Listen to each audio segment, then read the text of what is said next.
No caso Lutero, um padre católico conhecido pelo apelido de Lutero ganha repercussão mundial após declarações explosivas sobre as crenças da Igreja Católica. Em um discurso ousado, ele confronta abertamente os principais ensinamentos tradicionais e alerta sobre possíveis retaliações dentro da própria instituição. Confira agora, com exclusividade, um trecho desse pronunciamento que está abalando o mundo religioso. Eu sei que terei retaliações, mas tenho que falar a verdade, irmãos. Se depois vocês não me virem mais, saibam que foi o preço da verdade. Está na hora da Igreja Católica corrigir seus erros doutrinários e reconhecer que grande parte do que é imposto sobre nós é a pura verdade. Dizemos, como defesa, que não praticamos a idolatria, apenas veneramos imagens, mas essa não é a verdade. Nos curvamos e falamos com estátuas e imagens, sim. Ensinamos a mediação através dos santos apóstolos e santos canonizados, quando a Bíblia nos diz que só há um mediador entre Deus e os homens, Jesus. Leiam 1 Timóteo 2, versículo 5. Nosso maior erro é não orientar vocês a lerem e estudarem as Escrituras. Não existem pessoas no céu, e sim no paraíso, lugar de espera, e não há comunicação entre nós e quem está lá. Como eles poderão nos ouvir? Leiam Lucas 16, do versículo 19 ao 31. O próprio Senhor Jesus nos fala sobre o que acontece com os que morrem e onde estão. Nem mesmo Maria está no céu. Ela não subiu o assunto aos céus como ensinamos. Isso é invencionice. As Escrituras não relatam isso. Ela está no paraíso. O Evangelho de São João, capítulo 3, versículo 13, afirma que ninguém subiu ao céu, a não ser o que desceu, que foi o Senhor Jesus Cristo. Maria não pode rogar por nós, nem agora, nem na hora de nossa morte. Primeiro, que a onisciência é um atributo de Deus. Ela não poderia nem sequer ouvir as orações. Irmãos, Maria é bem-aventurada por ter sido o canal que trouxe o Salvador ao mundo, mas isso não faz dela uma deusa. Ela é mãe da parte humana de Jesus. Jesus já era o Filho de Deus antes da fundação do mundo. Leiam Colossenses 1, 17. Maria se iguala aos demais homens e mulheres de Deus. A idolatria consiste no ato de adorar ídolos, sejam imagens, pessoas ou coisas, como se fossem divindades, crendo que têm poderes. Quando as pessoas se ajoelham em frente a uma imagem e conversam com ela, fazendo votos e pedindo milagres, isso é idolatria pura.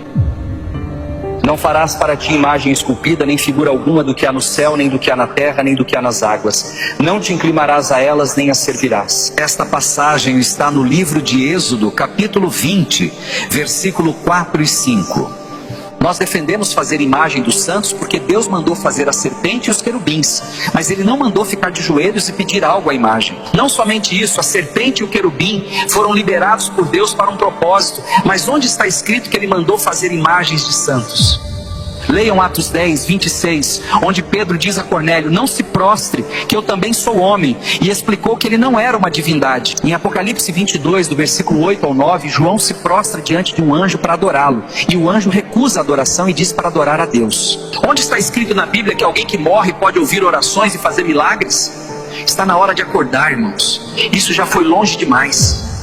Mas você diz: eu fiz um voto e fiquei curado. Leiam 2 Coríntios 11, 14. O diabo pode agir até como anjo de luz para enganar as pessoas. Apocalipse 13, versículo 13, fala sobre grandes sinais, de maneira que até fogo faz descer do céu à terra, à vista dos homens, para enganar. Temos milhares de santos supostamente milagreiros, que temos como alternativas para buscar bênçãos e milagres, e Jesus fica apenas como mais um.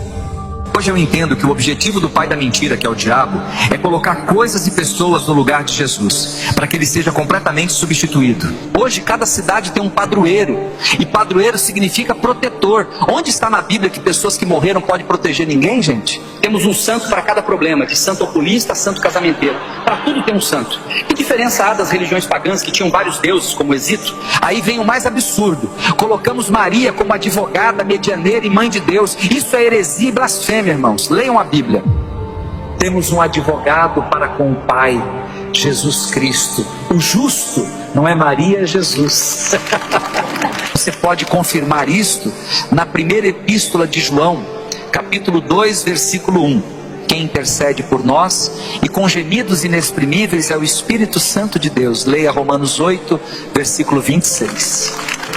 E sobre Maria ser mãe de Deus, seria o primeiro caso onde o filho é mais velho que a mãe. Antes de houvesse mundo, ele já era. Com relação à salvação, não brinquem. Só Cristo é o caminho, a verdade e a vida. Leiam João 14, versículo 6.